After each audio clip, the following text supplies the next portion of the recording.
接住落嚟咧，我哋有請一位殿堂級嘅擁有27年超連鎖事業經驗嘅，佢亦都係我哋美安集團亞太區執行副總裁 Kevin Buckman。All right. Good morning, Hong Kong. All right. You know, Stephen described starting with the Getting Started Guide, moving on to becoming a master-owned franchise owner, and then aspiring to become a shopping annuity master member, okay? It's basically an entrepreneurial journey. Now, as business builders, it's our job to lead and then guide all of our business partners in our unfranchise through this journey. But the key is we have to lead first. We have to start with the Getting Started Guide.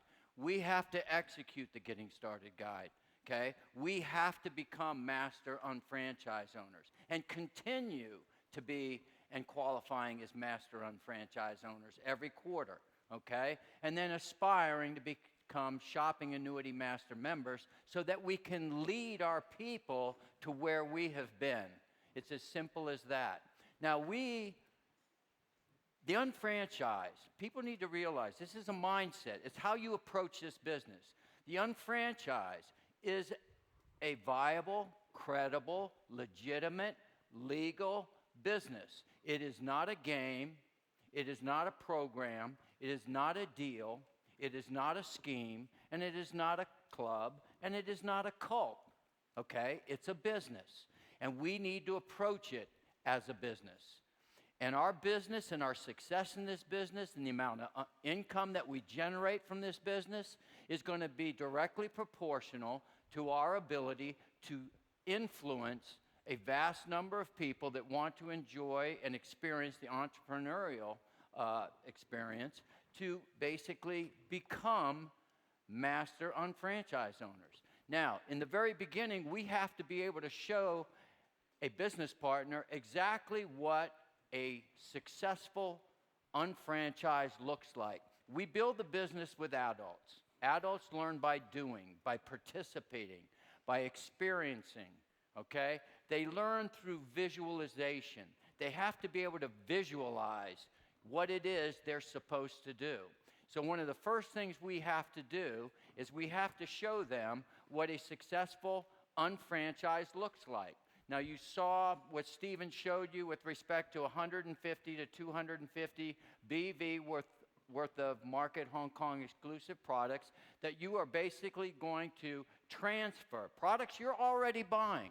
You're already buying these products. You're going to transfer those products, okay, to your business where you buy them versus buying them from some other business establishment. So one of the first things we set in motion or set in place and set as an objective, a business objective, is to basically be utilizing within 90 days a minimum of 200 BV worth of product, okay, in your household. That doesn't just mean you personally using, but it could be a combination of everybody in your household using.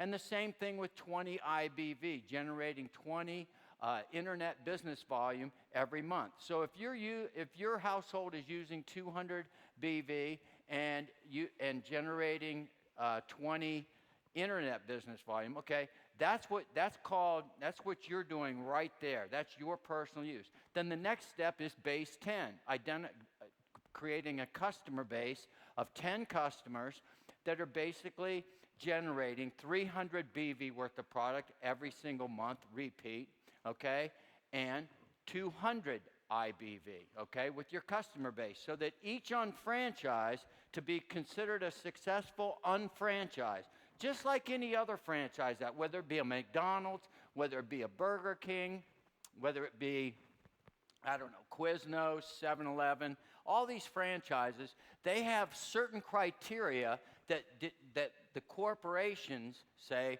this is what a successful store should look like. This is how much business they should be generating. It's the same thing with ours, okay? This is what a successful unfranchised looks like, okay, with respect to the unfranchisee or the unfranchised owner, all right? So it's the preferred customers are each generating 30 BV in repeat business, 20 IBV. Okay, when it all adds up between the unfranchised owner and the customer base, this is a bare minimum. This is a bare minimum, okay? We're looking at 500 BV and 220 IBV. Now, this is the second piece, okay? To be considered a fully successful unfranchised, you have to have 3 business partners, okay, in the left organization and 3 in the right, all doing exactly the bare minimum, which is 500 BV and 220 IBV, okay? That's simple as that. Now, it could be right here, these 3, you sponsored Mark, Mark sponsored Matt, and then maybe you sponsored Chris and placed Chris under Matt, okay? Or it could be you sponsored Kate, and Kate sponsored Jake and Ann.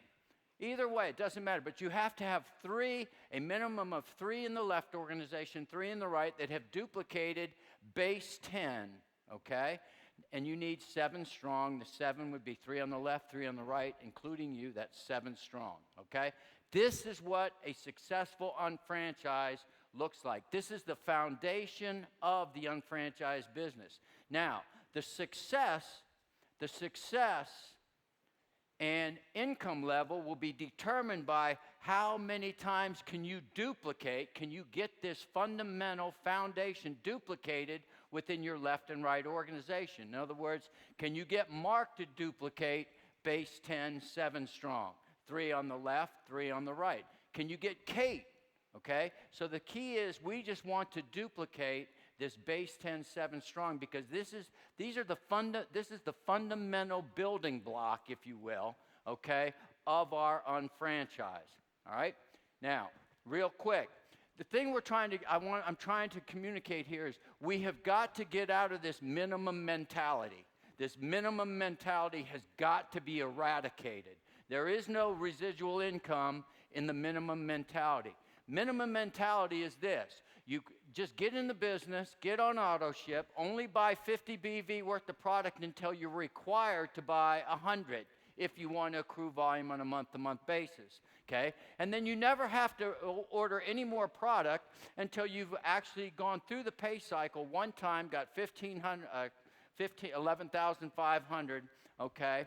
And then what happens is it goes to 150 and you never have to do anything more again. And make sure you submit 2 retail receipts totaling $200 or more so that, you're considered an active unfranchised. That's all you do. That's the minimum right there. Now, what happens is when you teach and train that, you duplicate that. So all you do is you can have a whole lot of people that are doing the bare minimum. There is no exponential growth. There is no leverage. And it's really not a bit. There's no leverage there. You're not expanding sales and distribution. All you're doing is get everybody to get 2 customers that they basically sponsor in as unfranchised. But they're not unfranchised owners. They're nothing more than glorified customers, okay, that represent themselves as unfranchised owners. But there's no business building block there. There's no foundation. There's no aspiration. You see, so it stagnates the growth. The real growth is if you can get 10 people on the left, 10 unfranchised owners on the right that aspire to be successful unfranchised owners, and then aspire and are motivated to duplicate that fundamental base 10, 7 strong, the exponential growth, the ongoing residual income is unbelievable, okay? But the thing is if we only recruit quote-unquote glorified customers, it's easy in, easy out, okay? Because they're not going to stay unless they're making money. Because they can always go buy the product at unfranchised cost from what? You. Well, so the thing is we're looking for people that are going to help us build the business and expand, okay? So this is what we're talking. This is what you can earn, okay? All right, let me go through here. Here we go. Okay, so if we basically just look at satisfying the monthly, back up 1 second. Come on. Here we go. Come on. There we go. Okay. If you look at your organization, if you take 50 unfranchised owners, okay, on the left, 50 on the right, and everybody's just doing the basic minimum, you're only generating 4,600 monthly in the BV plan, and you're only generating 2,300 once every 3 months in the IBV plan. But by simply doing the same number of people, base 10, 7 strong, what happens is you're looking at 8,400 monthly versus the 600. Does everybody follow this? I mean, it's much easier, okay, and it's far more productive to basically work with business partners and identify people that want to enjoy the entrepreneurial experience, okay? Now, getting rid here, here's what you've got. You've got approximately $700 a month if you do the minimum, okay? If you do base 10, 7 strong, you're looking at 9,000 average versus 700, okay? It's a 2 to 3 year plan, all right? And the thing is if you have people making money, they're going to stay in the business, and they're going to continue to do what they did to earn money, and they will duplicate that, all right? Now, because we are retail driven, how many people in here are on auto ship? Raise your hand. Raise your hand. Don't be shy. Raise them up, okay? Okay, great, okay? How many people people like getting paid on the volume that comes off of auto ship? I do. Okay, you think about it. Imagine if no one in your business was on auto ship. Okay, you took it away, and you had to solely rely on what they were selling, okay, and that was it. The volume would be drastically different, am I right?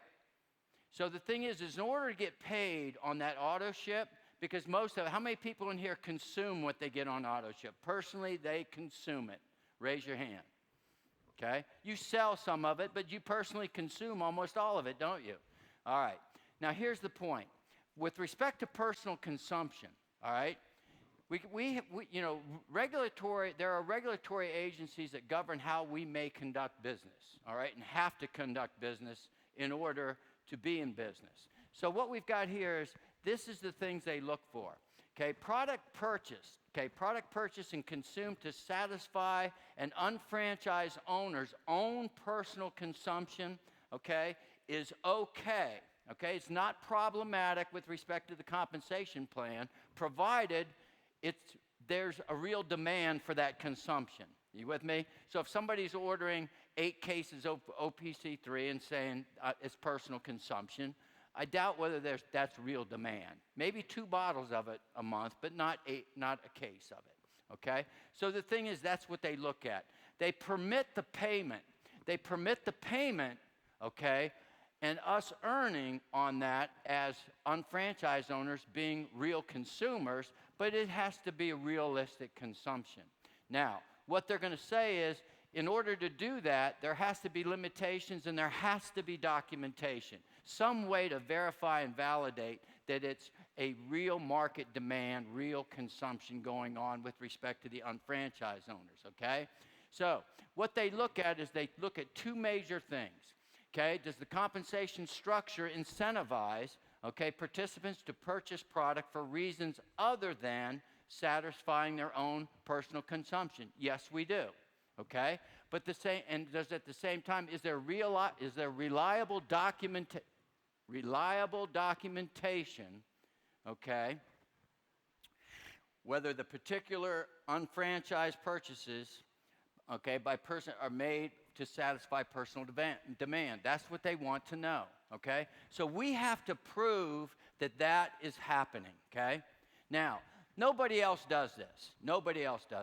But we're doing it, and we've always done it. We've always been preemptive and done it and stayed ahead of the curve so that we don't ever have an issue, okay?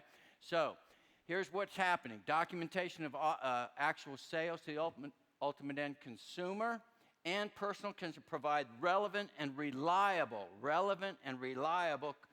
concerning the compensation structure. So this is what we're doing. December the 2nd, I need everybody to take notes here. If you're not aware of it, be aware of it. If you're aware of it, write it down anyway. December the 2nd, we're going to execute what we call the inventory management tool. It will be coming, okay? Now, between December 2nd and December 31st, here's what you're going to have. You're going to have a tool that will come up. It's available in your back office, okay? And they've got mine in Chinese here, so it's going to be tough. All right, so I'm going to guess, all right? Okay, thank you very much, Anthony. All right, so here's what's happening. This is how you get there, and I don't think there, oh, yes, it works, okay? This is the thread, how you get there, and what's going to come up, inventory management, that's what I'm guessing that says, okay? Loading, something like that, all right? So here's what you do. Right now, this is your inventory. This is your inventory, and there's nothing in it, is there? Because the computer doesn't know what you have in your closet. It doesn't know where, wherever you store your physical inventory, the computer doesn't know, okay? So what you're going to have to do is you're going to have to go in there and load it. So I'm just going to be a business management consultant for you this morning. I'm going to tell you, Frank, exactly what you're going to do, okay, if you want to be successful. You go and get a piece of paper, okay? I doubt anybody in here is going to need more than one notebook piece of paper, okay? And you're going to write the code down and the product description of every product that you have in your physical inventory. You got that, Frank? Okay? You write it out, all right? You do it. Don't give it to her to do. You do it, okay? So you're going to list it all out. So guess what? Now, when you sell product, just put a line through that product, it's out of here, okay? If you use it, take the cap off it. You can't sell it because you took a couple swigs of the kiwi or, strawberry, whatever, and guess what? You can't sell it, so that's personal consumption. You mark it off, okay? If you gave it away, let's say you had a box of Daily Essential, you gave that away, you mark that box off, okay? Is everybody, so between now and December 2nd, whatever you get rid of, you mark it off the list. If you order new product between now and December the 2nd, that came to you, you put that on the page, okay? Everybody, put it on the page. So that when December 2nd comes, you're going to call this up, and all you're going to do is go down and you're going to load the inventory that you currently have in your physical possession. Got it? Everybody nod with me. Okay. All right. Now, what you're going to do is you're going to put in 13009. Your OPC3 is going to come up. And then what you're going to do is you're going to put the quantity that you have. So let's say you've got 2 in inventory. Okay? Don't do anything. This is the save button. Do not save it after you load in 2. You're going to load all of your inventory. I've got 5 of these. I've got 3 of these. I've got 1 of these, okay? That's what you do. Then you're going to hit save. See down here where it's the save button at the bottom right-hand corner. You hit save. Now all of a sudden, there's your physical inventory. It's loaded. Guess what? Let's say you do that December 3rd. Perfect. You're done.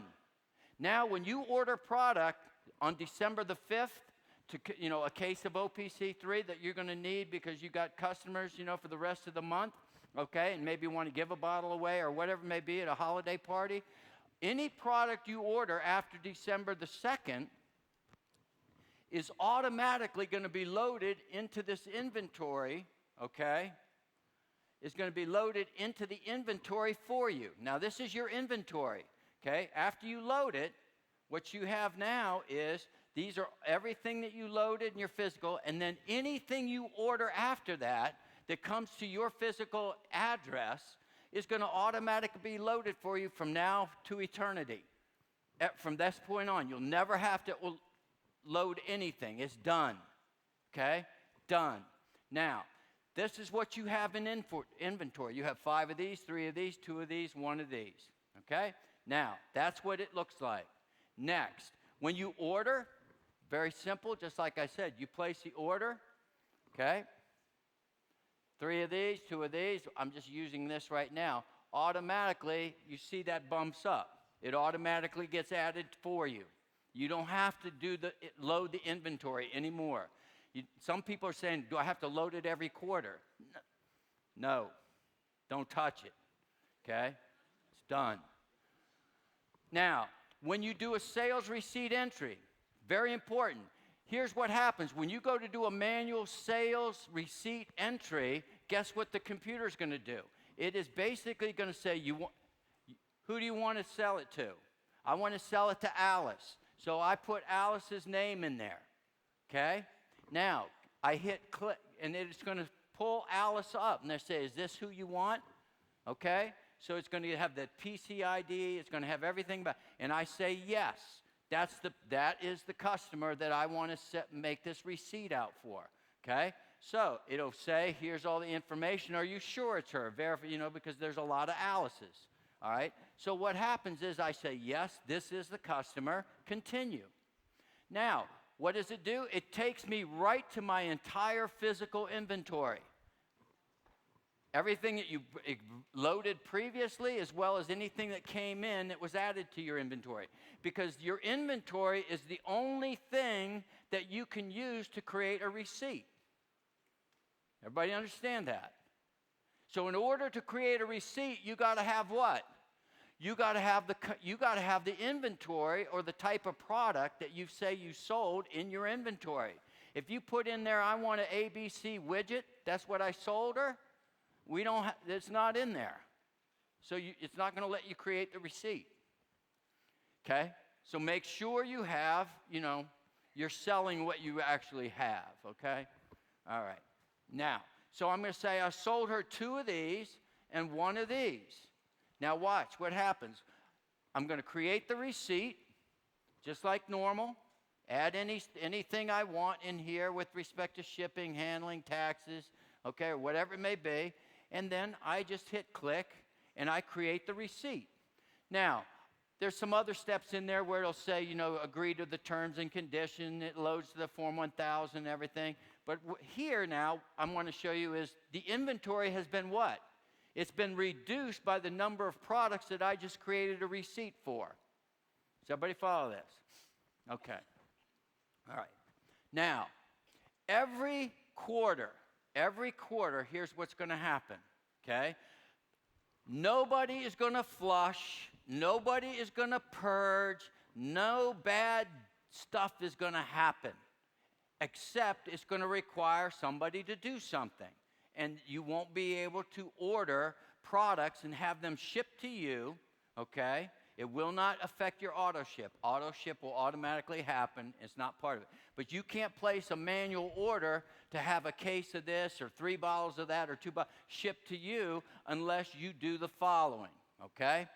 Now, at the end of the quarter, and now I'm going to do this verbally and then I'm going to show you visually, okay?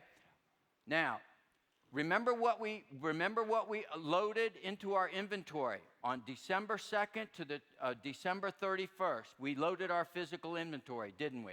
Okay, that's what we had currently. Also, anything that was ordered and shipped to us, including our auto ship, that we did not sell. Okay, we did not assign that we gave away. We did not assign that we opened it up and drank it, personal consumption. Does everybody follow this? All right? Or we didn't say, you know what? This bottle right here is so hard, I could kill somebody with it. Okay? So what I'm going to do is just say it expired or it's damaged, no good. It will come. All those things will make it go out of the inventory. Now, whatever didn't go out of inventory on December 31st, because that's the end of what? Quarter 4, calendar quarter 4, 2019, correct? So whatever is left in inventory that wasn't assigned a status will appear in red. Now, here's what happens. At the end of the first quarter, quarter 1, that's 3 months later, okay, between March 31st and April 1st, which is not much time, it's a day, okay, it's going to say everything that was ordered or appeared in your inventory in quarter 4 has to have an assignment. what happened to it? What did you do with it? Where, what do you want to do with it? Well, the computer's going to let you know this is what you had in inventory on 12/31, that you never assigned a status for the next 90 days. Is everybody with me here? In other words, you have a whole quarter to have done something with that in red. Now, all these products in red, there has been no assignment to it. You haven't said anything about them. As far as the computer sees it, they're sitting in your inventory. Now, you may have sold it, but didn't create a receipt for it. You may have given it away, but you didn't tell the computer you gave it away. It may be damaged or expired, but you didn't tell them that it was damaged. Is everybody with me? Okay? So, what will happen is on 4/1, April 1, which is the first day of quarter 2, a thing is going to come up when you go to place an order. It's going to say, you need to go to the inventory management tool, and you need to assign a status to the products that were in your inventory at the end of quarter 4. Okay? Nobody's flushing, nobody's purging, nothing. It's just do here. Click here, it'll take you here, or go there, and just assign these products that are in red. That's all. So, what we're going to do, we've got them in red. We're going to go down here. Let me back up. There we go. Down here, well, you can't see it, but down here, there's an assignment, status assignment. Okay? Now, you're going to come down here, you're going to click on it. And we'll see how well I read. It's going to say somewhere in here, keep an inventory, personal use, advertising or promotion, or, hold on, I've got it, I can read it. Damaged or expired.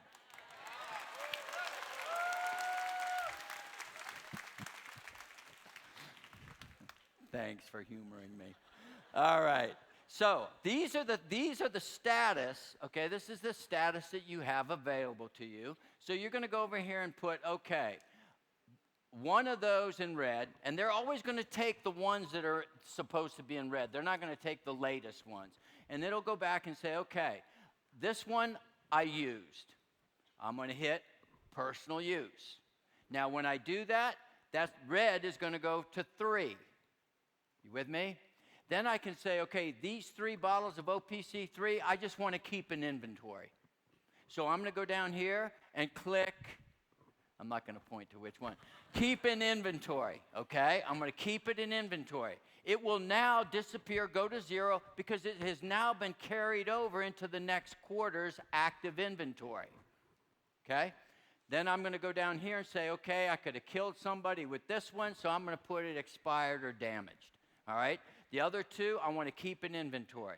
Oh, this one here, okay, 2 of these here I sold. I just forgot to do a receipt. I just go to the sales receipt entry, put in there, this will come up. I put 2 here. The 1 in 3 will go back, will be reduced to a red 1. Now what do you want to do with it, okay? Keep it in inventory, okay? So all you're going to do is for each one of the products, units in red, you're just going to assign a status to it, okay? It's very simple, okay?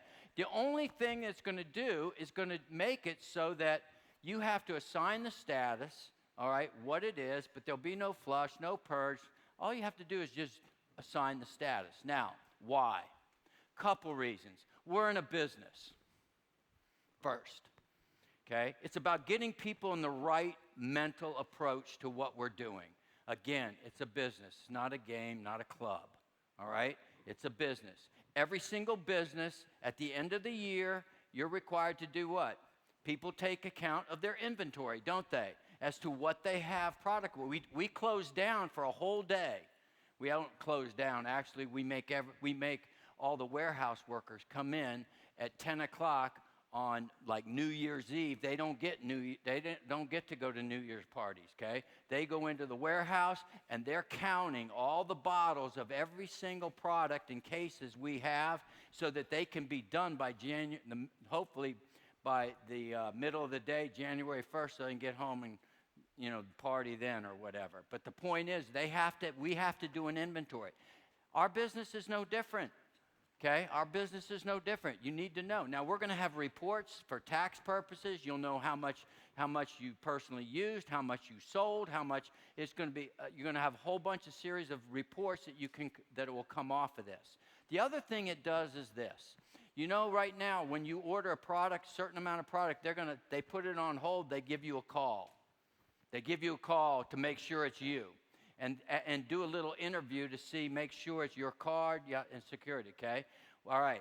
A lot of it is to catch people that are ordering vast amounts of product on a regular basis, okay, every week, placing the volume strategically, gaming and manipulating the compensation plan, and then putting it out on auction sites, okay, by supplying people that sell it, all right? And that's it. And then they keep ordering it again and again and again. Now, 99% of the people are doing the business correctly. They need the product because they've got legitimate customers, okay? So because we're trying to minimize the activities of the bad people, okay, we end up frustrating the good people. And I'm tired of it. I'm tired of it, okay? I'm tired of doing things that basically frustrate the majority because of the minority. So this is once this goes in place, we're going to get rid of those calls because I'm going to catch the bad people on the back end. I'm not going to tell you how, but I've already figured out a way to take this and catch them, okay? So all those calls will go away, all right? So what we need to do is just a simple thing we do every quarter. Now, if you're selling the product and using the product, you're not going to have very many things to assign, are you? Most of the time, you're going to go, keep an inventory till I use it or sell it. End of story. Every now and then, you'll have one that's a brick, okay? And you'll put damaged or expired. But the point is not that, it's nothing. Compared to the Form 1000, this is baby food. This is nothing. Nothing.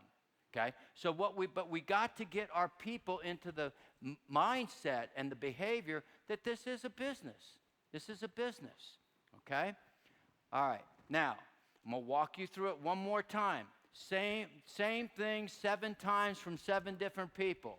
So what you're going to do is get the same thing 2 times from the same person. Okay? Only I'm going to use a different methodology. Okay? So, this is 2019. 2019. This is December the 2nd. This is the 9th, is that correct? Of November. So you've got all of this time to take that notebook paper out and do like I said, Frank. Got it? Okay. All right. Now, when December the 2nd hits, what you're going to do, not her, you. You're going to go and you're going to load everything that's on that paper on the 2nd or 3rd of December. And then you will have your physical inventory, okay? Now, anything that gets ordered from the 2nd on that gets shipped to your house, whether it be auto ship or you take a manual order and you ship it to your address, will automatically be loaded for you in the inventory. Even if you order a case, let's say you order a case of 6 bottles of OPC3, that will be broken up and 6 bottles will be added to your inventory, even though you ordered it in a case. So any case or kits will be automatically broken up into individual pieces so that you can sell them individually, because you don't sell it as a case, okay? Now, that will be all added there. Now, what doesn't go in your inventory? What doesn't go in your inventory is if I go and I drop ship, okay, if I drop ship 2 bottles of this, 1 bottle of that, a tube of this, okay, and a bottle of this to my preferred customer and I drop ship it from my back office, it never touched my inventory, did it? Never came to me, never went in my physical inventory. And the receipt was created, and that direct sale just went right to my preferred customer. Does everybody follow this? So it's not, those orders are not going to appear in your inventory. By the same token, if a customer of yours goes onto your shop.com site and orders exclusive branded products, that order never touched your inventory, so it won't go in the inventory, will it? Okay, a receipt gets created and it's gone. The only thing that's going to be added to your inventory is products that are delivered to your address, that go to your physical inventory for you to do something with, okay? So, here's what will happen. Now, from that point on, that will all be added to your physical inventory. Now, let's pretend for a second this is 2020 up here. Brand new year, okay?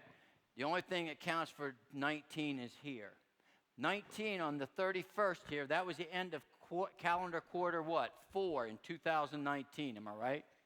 All right, now, you have all of January, Frank, all of February, and all of March to assign, just basically document what happened to all of the product that was in red, okay, at the end of Q4, which was the 4 bottles of this, 3 bottles of that, 2 bottles of that, and 1 bottle of that, okay? But you have all this time. You could have create a retail receipt for it. You could declare that what? I gave it away. You could declare it, whatever the status is. You can still do that personal consumption all the way through here. Now, whatever was still in red in that fourth quarter will appear on the 31st of March saying you still haven't provided a status for that product. So what will happen is, if you try to go in here on April 1st to place an order for 3 bottles of this, 4 bottles of that, 3 tubes of this, whatever, for your physical inventory, it's going to say, Frank, you need to go and assign product status for all the product that was still here in quarter 4 that you did not assign a status for in the 90 days you were given. Is everybody with me? Now, nothing's going to happen if he doesn't do it. He goes, oh, I'm confused. I need to call my senior business partner. Something's not right, okay, because you didn't watch the video that was sent to you in the unfranchised news 4 times, by the way, okay? So my point is not watch it 4 times. It was sent to you 4 times. All right, so what will happen is it's just going to say go back and do it. So you're going to go back and you're going to do exactly like what I just showed you. Or watch the video and it'll tell you what to do, okay? But the thing is don't anybody panic or alarm. But this is part of the entrepreneurial journey. Just like what Stephen was talking about. We start off with a getting started guide. We all opened up and registered our business to do what? To build a business that's going to generate residual income. Is everybody with me? Okay? That's why when I sit down with somebody and I bring them into the business as a business partner, someone is going to be a productive entity within my business. I'm expecting their mentality to be where? I'm going to do the 12-month business plan, which is the getting started guide. That's the very first thing. If I complete that, I've automatically will have qualified, okay, as a master UFO. And then to continually to have a successful business, I will continue to qualify and requalify by doing the same things I just did, okay, every quarter to be qualify as a master unfranchised owner. Now, the next step, okay, is to what? Lead my people through the journey like Stephen just described. I'm going to be aspiring for the shopping annuity master membership in the process, okay? But I'm leading my people where I have already been and taking them through that same journey, okay? The amount of money, the amount of revenue, the amount of income that I generate will be solely relative to exactly how good I am at making that happen. Now, I will share something with you. If you bring people in that are of not the business mindset, it's going to be a very difficult journey for you. Okay? It's much easier, okay? I used to be a history teacher, okay? And it's much easier to teach motivated students that want to learn, than it is to teach people that don't want to learn. Agreed? Okay? So my point is, that's why JR has stopped saying what? Recruiting. We prospect, we qualify, and then we sponsor. And that's the point I'm trying to make and he's trying to make. The better we qualify people before we bring them into the business, the better or the more motivated student and more coachable they will be. Does everybody get, okay? So, and I'm going to go back and be the business management consultant for you, okay? Let me share something with you. 20% of your team, 20%, I'm not even going to call them team, 20% of the people in your left organization and right organization, they generate 80% of all the volume that accrues into your left and right banks. I'm just going to tell you that right now, okay? I know that with a fact, okay? So what happens is our job is to try to get as many of those 80%ers to want to be 20%ers and start acting like business owners, okay? Getting their belief level up that they can do this. They can generate, whatever level of income they want to in this business, okay? But it's very important. That's what we work to get those 80%ers and find those that basically have realized they can't solely rely on the 40 to 45-year plan in order to get what they want out of life, okay? Does everybody follow this? All right. So I'm just here to tell you, as a consultant, you need to take a look and realize 80% of those people, they're not reading the emails or the e-news or whatever that is going out there, okay, that is basically trying to educate them on what new things are happening with the business. Does everybody get this? Okay? And I'm just going to share this with you, okay? What we do is we put things out for the people that are building the business and want to build the business. We're not communicating with people that are in a club because they're not reading what we're saying. Okay, now if part of your job is to get those 80%ers to want to be 20%ers, but they're going to be more inclined to open up an email from you versus an email from the company. They're looking at the email from the company as spam. It's just, oh, God, there they are again, putting another thing out. I get it. I know. I feel the same sometimes. Okay? But the thing is, this is critical. So what happens is, Frank, you're going to take that e-news, and you are going to forward it to all your 80%ers or get to the people in your organization that can get to the 80%ers and let them know. Okay? They're more inclined to open up an email that comes from you than from the company. So that's just something I would share with you to do. Okay? Now, let me say this in close. I shared something with Lauren Ridinger, I don't know, year and a half ago. Really blew her away, I guess. It was so exciting, but and you may or may not have seen it. But I want to ask you something, and I want you something to really think about. How many of you, if you knew that you would have a high quality of life all the way to age 85, and then it would be over, okay? 85. Would you punch that ticket? Just think about it. You have the greatest life in the world all the way to age 85. I think most of it, in other words, no matter what, no sickness, no nothing, just great life, great health, whatever, age 85. Okay? Most all of us would. I'm all for it, man. You can have, raise my hand, everything. I would take that in a minute. Here's what I want you to think about. Take your age, subtract it from 85. Take your age, subtract it from 85. Let's say you're age 50. Okay? 35, that's 35 years. Multiply that by 12. Okay? Anybody got a calculator? Everybody's sitting there. Wendy, come on, darling. Fast. You're right there on the phone. Just get to the calculator.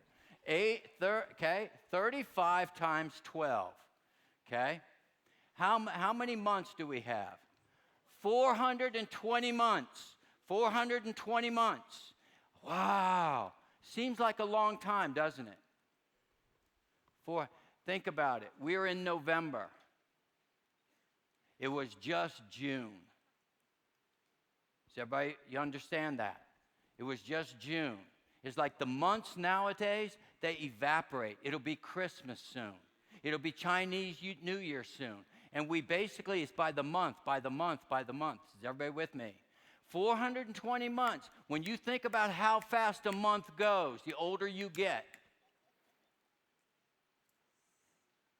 420 months. That's all I've got left. I'm 50. I wish I was 50. Okay? But I'm 50 years old. I got 420 months left. What am I going to do with those 420 months? What am I going to do with those 420 months? If you're 65 like me, I don't have that many months. What am I going to do with those months? Think about it. If you truly want to improve your financial situation, in order to improve your standard of living, enhance your quality of life, we need to get busy. We need to get busy. We need to get busy. And we need to build this business with the approach of building residual income and not trading hours for dollars, because we don't have those hours. We don't have those hours. Okay? All right. Thank you. I'll talk to you tomorrow.